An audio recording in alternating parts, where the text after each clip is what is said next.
Happy morning and welcome students. सबसे पहले कुछ पल का मौन और ध्यान।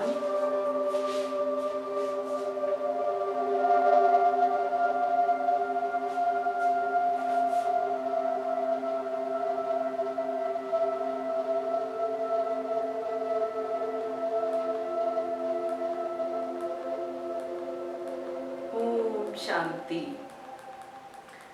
तो स्टूडेंट्स, आज हम आपके साथ केमिस्ट्री के कुछ बेसिक्स लेकर के वॉल्यूम 3 के साथ उपस्थित हैं। हम थोड़ा थोड़ा आगे चलते हैं। तो आज हम जो पढ़ने जा रहे हैं वो कोई परमाणु की पूरी संरचना नहीं पढ़ेंगे, लेकिन परमाणु के बारे में कुछ बेसिक नॉलेज हम लेंगे। जरूरी नहीं है जिस सीक्वेंस में बुक में लिखा है हमको उसी से पढ़ना है। आज अगर एक छोटे बच्चे को हम 1 लिखना सिखा देते हैं तो जरूरी नहीं है उसको इंग्लिश में ABC सिखाएं। 1 से चूंकि L बनता है तो उसको L लिखना सिखा देते हैं, फिर इससे E बनता है तो E, यानी कि हमको इजी टू हार्ड चलना है। तो आज हम परमाणु के बारे में कुछ ऐसी बातें पढ़ेंगे जो आपको बहुत कंफ्यूज करती हैं। वो सीख करके हम फिर उल्टा पाठ पर चलेंगे तो पाठ की स्टार्टिंग बहुत ही आसानी से हो जाएगी और बहुत आसानी से हमें वो चीजें डाइजेस्ट होंगी। तो हम बात करते हैं परमाणु की। आप सब जानते हैं परमाणु के बारे में। तो डाल्टन ने कहा था कि परमाणु अविभाज्य कण है, जिसी से इसका नाम पड़ा था एटॉम। ए मीन्स नहीं और टॉम मीन्स विभाजित करना, यानी कि जिसे आगे और विभाजित नहीं किया जा सकता। ठीक है, लेकिन बाद में समय के साथ साइंस में खोजें तो चलती रहती हैं और छोटे कणों की खोज हुई। तो हालांकि ये धारणा तो गलत सिद्ध हो गई, लेकिन ये एटम नाम आज के संदर्भ में गलत है, लेकिन ये इतना प्रचलित हो चुका था कि आज भी परमाणु को एटम ही कहा जाता है, जिसका शाब्दिक अर्थ है जिसको विभाजित नहीं किया जा सकता। उससे पहले मैं आपको ये बता दूं कि यदि हमको बेसिक केमिस्ट्री पढ़नी है तो उसमें हम यदि परमाणु क्रमांक, द्रव्यमान संख्या, मोल कॉन्सेप्ट, केमिकल इक्वेशन कैसे बनती है, केमिकल फॉर्मूला कैसे बनता है, पीरियोडिक टेबल क्या है, केमिकल बॉन्डिंग कैसे होती है और ऑर्गेनिक केमिस्ट्री के बारे में कुछ मूलभूत धारणाएं समझ लें तो हमारे लिए केमिस्ट्री बहुत इजी हो जाती है। तो आज हम ये परमाणु और परमाणु क्रमांक और द्रव्यमान संख्या के बारे में चर्चा करते हैं। देखिए, परमाणु के बाद फिर जो इसके अंदर छोटे कण खोजे गए, आप सब जानते हैं वो प्रोटॉन, इलेक्ट्रॉन और न्यूट्रॉन है। लेकिन कई बार हम नहीं जानते कि उन परमाणुओं को कहते क्या है। उनका नाम है सब एटॉमिक पार्टिकल्स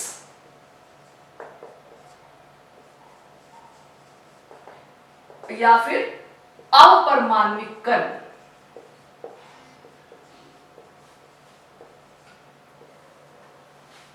अपरमाण्विक कण या सब एटॉमिक पार्टिकल्स। और ये पार्टिकल्स कौन कौन से हैं? देखिए, ये पार्टिकल्स हैं प्रोटॉन, इलेक्ट्रॉन और न्यूट्रॉन। इनको इसी तरह से डिनोट किया जाता है, प्रोटॉन। अब ये प्रोटॉन के ऊपर आवेश कौन सा है? आप एक याद रख लीजिए, P फॉर पॉजिटिव। तो इसके ऊपर धन आवेश होता है। इलेक्ट्रॉन के ऊपर ऋण आवेश होता है और न्यूट्रॉन यानी कि नील, 0। कोई सा भी आप ध्यान रख लें तो इसको P के ऊपर प्लस, इसको E के ऊपर माइनस, इसको N के ऊपर 0। Proton, electron, neutron. अब जब परमाणु संरचना ज्ञात की गई तो ये बताया गया कि रदरफोर्ड का एक नाभिकीय मॉडल है। बाद में बोर में उसने कुछ मतलब और सुधार किए थे, वो हम बाद में पढ़ेंगे। लेकिन मेन क्या है कि ये परमाणु के मध्य में एक नाभिक होता है, इसका नाम है केंद्रक या नाभिक। और इसके बाहर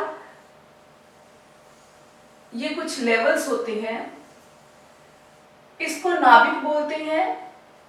तो जो परमाणु के सारे प्रोटॉन और न्यूट्रॉन हैं, ये इस नाभिक के अंदर होते हैं, प्रोटॉन और न्यूट्रॉन।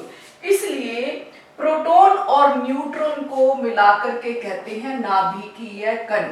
ये वाले क्वेश्चंस जो होते हैं यहाँ पर हम थोड़ा गलती कर बैठते हैं। कि पूछा जाता है कि परमाणु के नाभिकीय कण लिखो, तो बच्चे प्रोटॉन, इलेक्ट्रॉन, न्यूट्रॉन तीनों लिख देते हैं, जबकि नाभिक के अंदर केवल प्रोटॉन और न्यूट्रॉन है।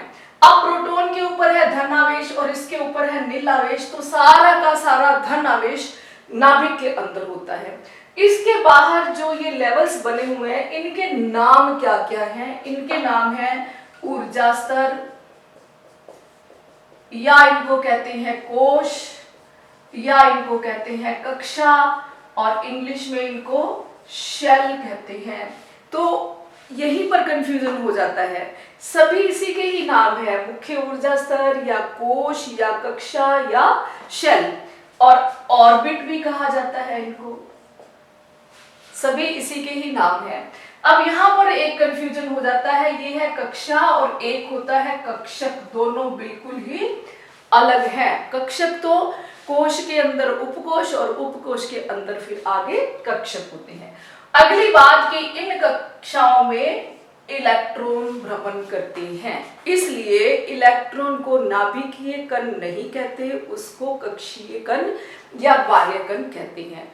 ये परमाणु का केंद्रीय भाग है और ये बाह्य भाग है, दो भागों में इसको बांटा गया है। अब हम बात करते हैं कि परमाणु क्रमांक क्या है।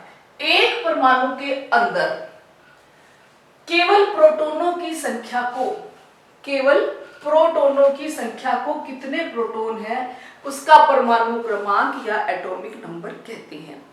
आवर्त सारणी के बारे में अभी मैंने पढ़ाया नहीं, लेकिन आप सबको पता है कि लगभग 118 तत्वों की खोज हो चुकी है। तो किसी भी तत्व का किसी भी दूसरे तत्व के साथ परमाणु क्रमांक सेम नहीं हो सकता।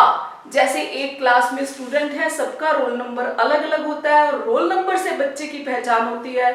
हम बोलेंगे रोल नंबर 1 तो अमित कुमार खड़ा होता है, रोल नंबर 5 तो बलवीर सिंह अपने आप खड़ा हो जाता है।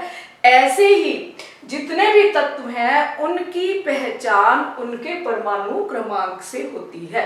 किसी एक तत्व का परमाणु क्रमांक, जब तक कोई नाभिकीय क्रियाएं ना हो तब तक, कितनी भी केमिकल रिएक्शंस होती रहे तब तक किसी का परमाणु क्रमांक जो है वो चेंज नहीं होता और उसी से उसकी पहचान होती है। जैसे हम एक बोलते ही हमारे दिमाग में आ जाता है कि हाइड्रोजन, 8 बोलते ही हमें पता चल जाता है कि किसकी बात की है, ऑक्सीजन की। तो केवल परमाणुओं की संख्या को परमाणु क्रमांक या इंग्लिश में एटॉमिक नंबर, और इस परमाणु क्रमांक को प्रदर्शित करते हैं जेड से। किससे प्रदर्शित करते हैं? जेड से प्रदर्शित करते हैं। अब चूंकि परमाणु के ऊपर धनावेश होता है और ये धनावेश की मात्रा जितनी भी होती है वो प्रकृति में सबसे कम धनावेश है ना, 1.6 गुना 10 की पावर -19 कूलाम, ये प्लस में एक प्रोटॉन पर आवेश होता है। तो ये आवेश को इकाई मान लेते हैं, यानी कि यदि एक परमाणु के अंदर 10 प्रोटॉन है तो ऐसा मानते हैं कि इसके ऊपर 10 प्लस आवेश है। ठीक है।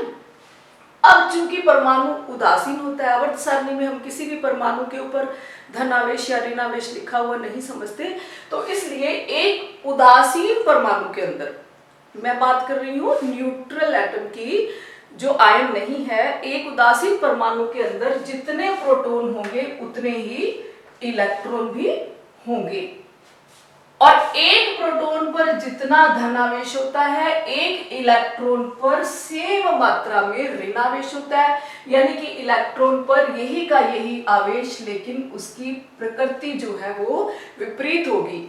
इसीलिए मान लीजिए एक परमाणु के अंदर 10 प्रोटॉन है यानी कि +10 और 10 ही इलेक्ट्रॉन है यानी कि -10, तो टोटल आवेश कितना होगा? 0। इसलिए परमाणु हमेशा उदासीन होते हैं। न्यूट्रॉन की संख्या अलग अलग हो सकती है। अब हम बात करते हैं द्रव्यमान संख्या की। तो द्रव्यमान संख्या किसको कहते हैं? कि नाभिकीय कण है प्रोटॉन और न्यूट्रॉन, तो एक परमाणु में प्रोटॉनों की संख्या प्लस न्यूट्रॉनों की संख्या, इसको कहते हैं द्रव्यमान संख्या। तो द्रव्यमान संख्या को प्रदर्शित करते हैं A से, यानी कि A = Z, प्रोटॉनों की संख्या प्लस n न्यूट्रॉनों की संख्या। और दूसरा क्या बताया है, उदासीन परमाणु में जितने प्रोटॉन होंगे उतने ही इलेक्ट्रॉन होंगे। अब हम बात करते हैं इन कोशों के नाम की। यहां से हम इसको द्रव्यमान संख्या या मास नंबर बोलते हैं, मास नंबर। फिर से सुन लीजिए कि एक परमाणु के अंदर जितने प्रोटॉन होंगे उदासीन परमाणु में उतने ही इलेक्ट्रॉन होंगे, लेकिन न्यूट्रॉनों की संख्या भिन्न भिन्न हो सकती है। अब जैसे मान लीजिए आपको एक प्रश्न दे दिया कि एक परमाणु की जो है इलेक्ट्रॉनों की संख्या 11 है और द्रव्यमान संख्या 22 है, तो इसका परमाणु क्रमांक ज्ञात करें। तो आप बड़े आराम से ज्ञात कर सकते हैं। हालांकि इसमें इलेक्ट्रॉन कहीं नहीं है, लेकिन मैंने बताया है कि जितने इलेक्ट्रॉन होते हैं उतने प्रोटॉन होते हैं। इसका मतलब द्रव्यमान संख्या 22 और प्रोटॉन 11। तो आप 22 में से 11 घटाएंगे तो न्यूट्रॉन की संख्या आ जाएगी 11। ऐसे थोड़ा सा घुमा के दे देते हैं कि जेड ना देकर के इलेक्ट्रॉन दे दिए, लेकिन हमारा बेसिक क्लियर है कि जितने इलेक्ट्रॉन है उतने ही प्रोटॉन होंगे। अब दूसरी बात है कि इनके नामों की, यहाँ बहुत कंफ्यूज होते हैं बच्चे। एक परमाणु के अंदर जितने भी कोश हैं, मुख्य कोश, इधर से गिनना शुरू करते हैं, 1 नंबर, 2 नंबर, 3 नंबर, और इस नंबर को m कहते हैं। ये क्वांटम संख्याओं में आएगा और वैसे इनका नाम k, l, m, n ऐसे भी रखा हुआ है। तो एक तो आपको ये ध्यान रखना है कि किसी परमाणु में कोशों की संख्या आवर्त की संख्या के बराबर होगी। ये फिर आवर्त सारणी वाली वीडियो में देख लेना। तो किसी भी परमाणु का जो सबसे बाहरी कोश होता है उसको क्या क्या नाम से बोलते हैं, बाह्य कोश या संयोजकता कोश या अल्टीमेट शेल या अंतिम कोश। अब देखिए कैसे ना आप कंफ्यूज होंगे, तो क्लियर कर ले। बाह्य कोश को ही संयोजकता कोश कहते हैं, उसी को अल्टीमेट शेल कहते हैं, उसी को अंतिम कोश या अंतिम ऑर्बिट कहा जाता है। अब जो संयोजकता कोश के अंदर जो भी इलेक्ट्रॉन होते हैं उनको संयोजकता इलेक्ट्रॉन कहा जाता है, और ये संयोजकता इलेक्ट्रॉन ही पदार्थ के रासायनिक गुणों को निर्धारित करते हैं, और रासायनिक क्रिया में इलेक्ट्रॉनों का ही आदान प्रदान होता है। ये बात हुई बाह्य कोश की। जरूरी नहीं है कि तीसरा कोश बाह्य हो, कोई परमाणु छोटा है तो उसका पहला ही अंतिम हो सकता है। हाइड्रोजन के अंदर जैसे कोश ही एक होता है तो वही बाह्य कोश है, वही संयोजकता कोश है, वही फर्स्ट कोश है। तो कितने भी कोशों की संख्या 2, 3, 4, 5, 6, 7 हो सकती है। अब ये तो हो गया बाह्य कोश। बाह्य कोश से अंदर वाले कोश को, बाह्य कोश को कहते हैं अल्टीमेट या अंतिम, उससे अंदर वाले को कहते हैं पेनल्टीमेट, और उसके अंदर वाले को कहते हैं प्री पेनल्टीमेट।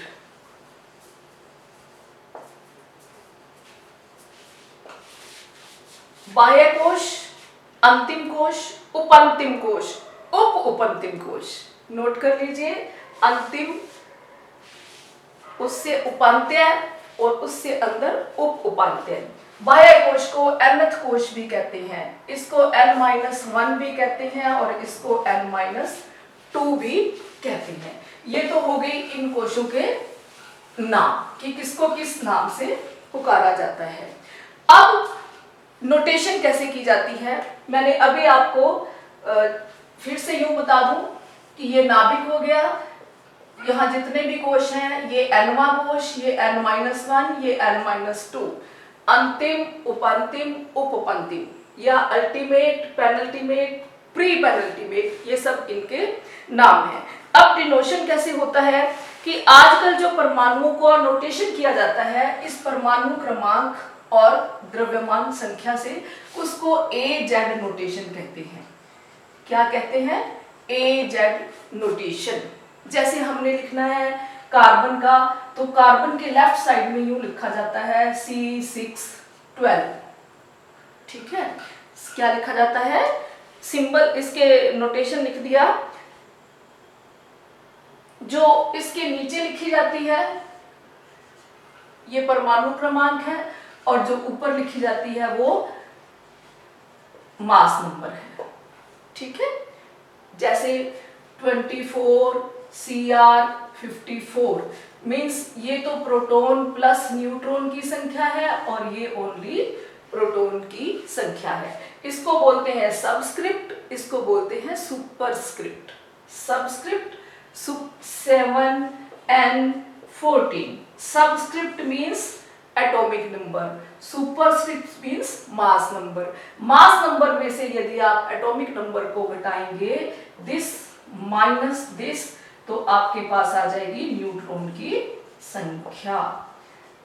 एक दूसरा नोटेशन है, जैसे सिर्फ मास नंबर नोटेशन बोलते हैं उसको, मास नंबर नोटेशन, जैसे C12 C14, इसका मतलब है सिर्फ मास नंबर।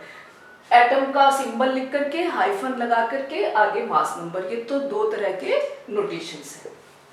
ठीक है, अब बात आती है, वापस वहीं चलते हैं कि इनके अंदर इलेक्ट्रॉनों की संख्या। मैंने बोला था कि इनको n मान लेते हैं, तो आप एक चीज और याद रखना कि इन इलेक्ट्रॉनों की संख्या का फॉर्मूला है 2n²। क्या फॉर्मूला है? 2n²। तो यानी कि अगर ये पहला कोश है तो यहाँ n की जगह हम लिखेंगे 8, 2 × 1⁻², यानी कि 2। ये छोटा कोश है, इसके पूरे कोश के अंदर 2 से ज्यादा इलेक्ट्रॉन नहीं होंगे। फिर हम बात करते हैं इसके लिए आएगा n = 2। तो यहाँ पर 2 × 2⁻², यानी कि 2 × 4 = 8। तो यहाँ पर इस कोश में 8 इलेक्ट्रॉन होंगे, ऐसे ही उसके आगे 18 और उसके आगे 32। इससे ज्यादा इलेक्ट्रॉन्स नहीं हो सकते। कम से कम तो कितने भी हो सकते हैं, खाली भी कोई कोश हो सकता है। तो इस प्रकार से ये इनके नोटेशन हैं। अब हमने एक बात और, एवोगैड्रो संख्या आप सब याद कर लेना कि एवोगैड्रो संख्या कितनी होती है। रट्टे मारने वाली चीजें तो आप भी कर सकते हैं। तो आज हमने क्या पढ़ा, परमाणु क्रमांक क्या है, द्रव्यमान संख्या क्या है। एक बात और बता दूं कि अभी ये जो बात बताई थी, तो सबसे पहले होते हैं कोश, कोश के अंदर होते हैं उपकोश, उपकोश के अंदर होते हैं कक्षक और कक्षकों के अंदर होते हैं इलेक्ट्रॉन।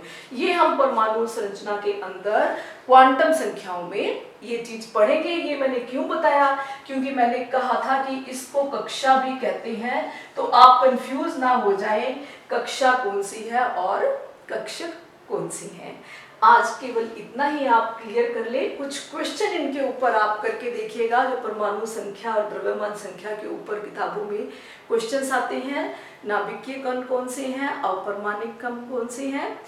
तो धीरे धीरे आगे बढ़ना है। नेक्स्ट वीडियो में हम कुछ मोल कंसेप्ट की बात करेंगे। तो bye, stay healthy, stay safe, be happy always.